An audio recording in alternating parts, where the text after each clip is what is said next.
The mall was packed, as it always is during the holidays, and I was doing my best to get some Christmas shopping done while keeping an eye on my 5-year-old son, Mark. He was captivated by the decorations, wide-eyed and excited, when he suddenly spotted Santa Claus in the center of the mall. His little hand tugged mine, begging to go see him. At first, Santa seemed friendly enough, warm smile, kind eyes, playful demeanor. I even let my guard down, thinking it was just a sweet holiday moment. But as our interaction went on, I started noticing something odd. Santa began asking strange questions, where we lived, whether we'd be returning to the mall soon. It was subtle, but it put me on edge. I tried to brush off my discomfort as overthinking. After all, who suspects Santa Claus? Yet, there was something about his gaze that unnerved me, as if he were hiding something behind his cheerful facade. Before we left, he held Mark's hand a little too long, his grip lingering just enough to send a chill down my spine.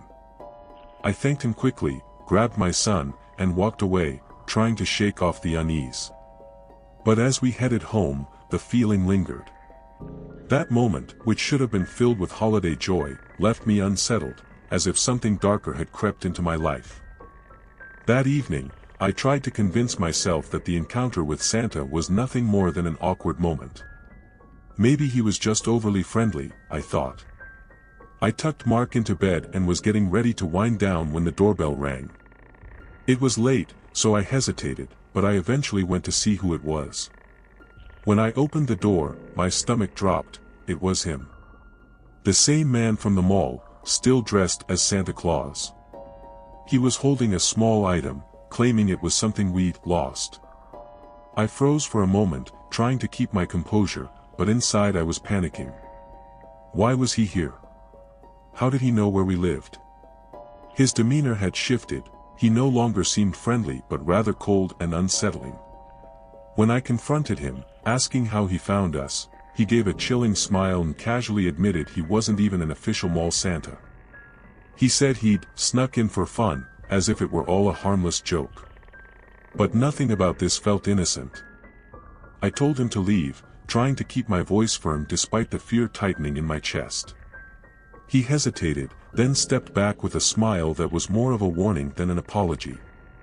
After I shut and locked the door, the terror sank in.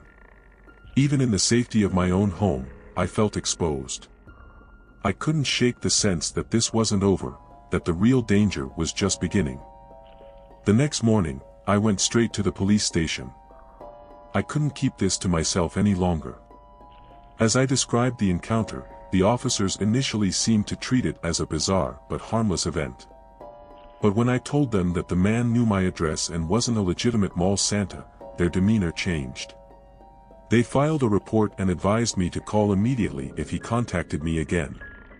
It gave me a little reassurance, but not enough to ease my growing paranoia. For a few days, I started to relax, thinking maybe the nightmare was over. But then, I found a letter in my mailbox.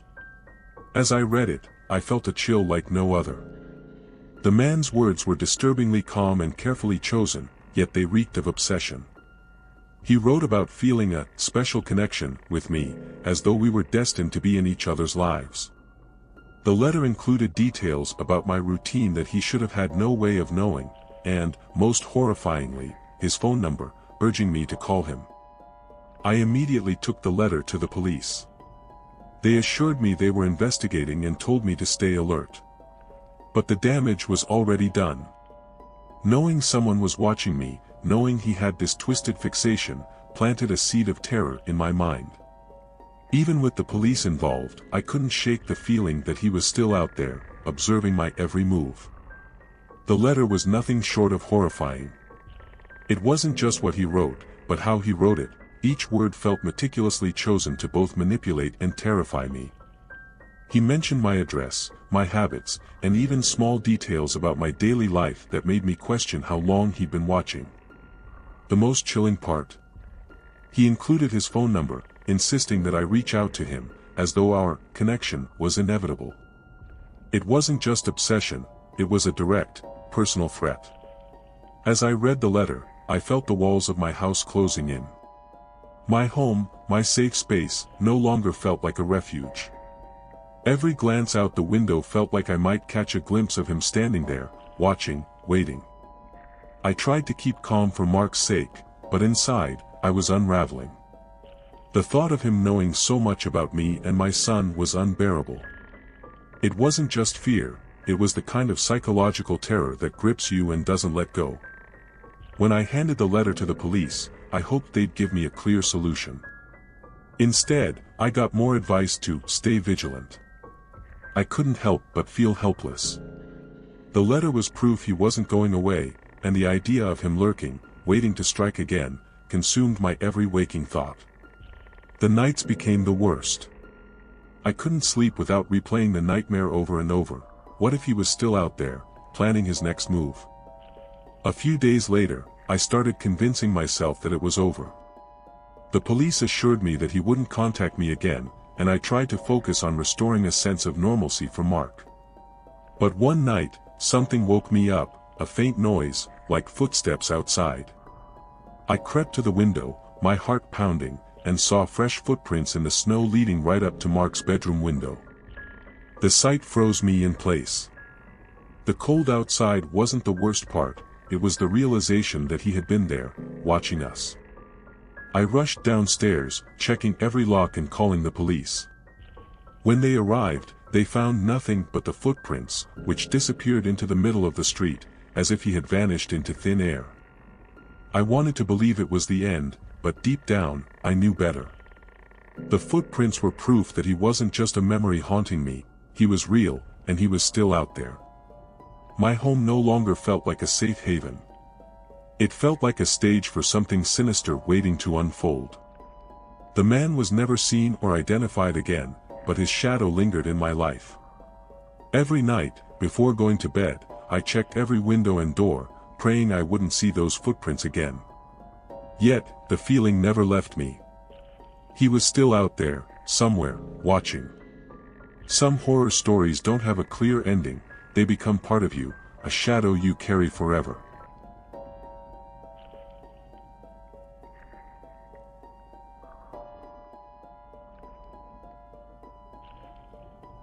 In a neighborhood where life was defined by calm routines, Paul's house began to stand out in unsettling ways. He had always been reserved, almost invisible, but recently something had changed. The Christmas lights on his porch flickered in irregular patterns, as if hiding a secret code. At night, undefined shadows could be seen moving behind the closed curtains, as though someone, or something, was watching the outside world. For the couple next door, the sense of safety began to slowly slip away. Paul, once discreet, now seemed absent for long periods. His house, which had always blended into the background, began to exude an almost tangible presence. Strange muffled noises echoed on certain nights, low, indecipherable sounds that felt out of place in the neighborhood's serenity. To the neighbors, the lights and sounds carried a sinister undertone, as though the house itself harbored a dark secret. The atmosphere surrounding it began to stir more than mere curiosity. The couple tried to dismiss their feelings, but it was impossible to ignore. On some nights, the flickering lights seemed to tell stories they couldn't understand, while the silence around Paul's house grew heavier, almost suffocating. Something was out of place, and with each passing day, they felt closer to uncovering a truth they weren't ready to face. The tension, subtle at first, transformed into a constant presence, like a shadow of psychological terror waiting to reveal itself. That night, the neighborhood's calm was shattered by a scream. It wasn't just any sound, it was primal, piercing, and it came from Paul's house. The couple froze immediately, exchanging looks filled with dread. Paul lived alone, everyone knew that. So who, or what, could be making that noise? The scream reverberated like an echo, filling the night with an unsettling despair that chilled them to the core. They tried to listen more closely, but the scream abruptly stopped, leaving an oppressive silence in its wake. They approached their window, but everything seemed still. The Christmas lights continued their erratic flickering, now even more unsettling. Each blink seemed synchronized with a scream they could no longer hear, yet it still echoed in their minds. Was it a cry for help or something far more sinister? The couple knew they couldn't ignore it. Even though their instincts screamed at them to stay away, something pushed them to act. They decided to call the police, their hands trembling as they described what they'd heard. But what could possibly await inside that house? Deep down, they already sensed they were stepping into a Christmas terror they would never forget. When the police arrived, Paul's house seemed to sink even deeper into a menacing darkness, save for the Christmas lights that now flickered almost frantically. The officers entered cautiously, their flashlights cutting through the shadows. The couple watched from a distance, holding their breath as the tension thickened. Minutes later, the officers descended into the basement, and then chaos erupted. Footsteps echoed, followed by the frantic shouts of one officer calling for backup. From inside the house came a mix of hurried voices and faint, weak sobbing. When the police emerged, they weren't alone. They carried a boy, thin, pale, and ghost-like, as if he had barely survived. His eyes darted around in a mix of fear and relief, unable to fully process his rescue. The boy had been locked in the basement for 4 days, enduring unimaginable conditions. The most chilling detail: he had used the Christmas lights to signal for help. As the neighbors watched in disbelief, they realized the boy's flickering light patterns weren't random, they were a desperate plea for rescue. The revelation was both horrifying and awe-inspiring. But it also left a lingering dread. If this was what the boy had managed to reveal, what else could that basement have hidden? Even amidst the Christmas terror that surrounded him, the boy showed incredible bravery and intelligence. Trapped in the basement, where darkness was absolute and silence was only broken by footsteps above, he found a way to fight back. He discovered the controls for the house's exterior Christmas lights and decided to manipulate them, creating unusual patterns to catch attention. His survival instincts turned a simple holiday decoration into a tool of salvation. The basement's conditions were suffocating.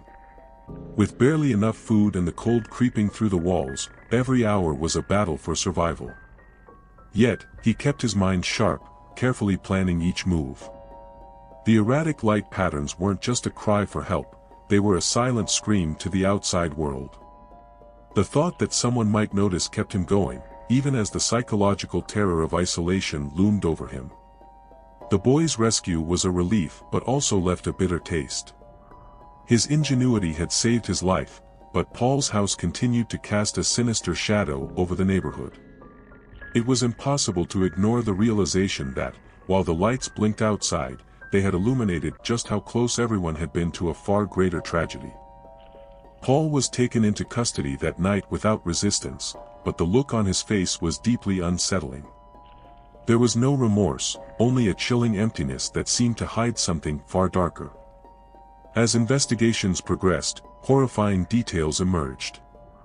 Paul wasn't just a kidnapper, he had a history of equally disturbing acts that had gone unnoticed. The idea that such malice had been hiding so close to home was almost impossible to comprehend. To the neighbors, Paul wasn't just a criminal, he was the embodiment of a nightmare. While his arrest brought some sense of justice, the emotional scars remained. Paul's house now stood empty, but it had become a symbol of the Christmas terror that had gripped the neighborhood. The once flickering lights were now dark, but their memory lingered, casting shadows in the minds of those who had witnessed the events. The peace that once defined the area had been replaced with an unease that couldn't be shaken. What haunted everyone the most was the sense that things could have been far worse. Paul was in prison, but the questions he left behind still echoed. Were there other victims? Had he planned something even more horrifying? Some psychological horror stories don't end with a case being closed, they stay with those who lived through them, like scars that never fade.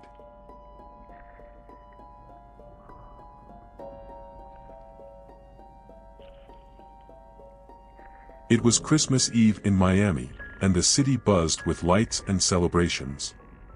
Andre and Nico, two brothers looking for excitement, decided to explore what the festive nights had to offer. The atmosphere was electric, with crowded bars and loud music where holiday cheer blended seamlessly with the city's vibrant energy. Amidst the revelry, they ended up at a lively bar where Nico met a woman who stood out from the crowd. She seemed charismatic, the kind of person you meet by chance and never forget. Andre, always the cautious one, tried to warn his brother not to let his guard down, but Nico was captivated and unconcerned. Their conversation flowed easily, and she had a way of keeping his attention with engaging stories and seemingly genuine laughter. Yet, something about her demeanor felt calculated, though easy to overlook in the moment. The psychological terror that was beginning to unfold was subtle, hidden behind her friendly smile. When the woman suggested they leave the bar, Nico hesitated briefly before agreeing. Andre watched uneasily but chose not to intervene.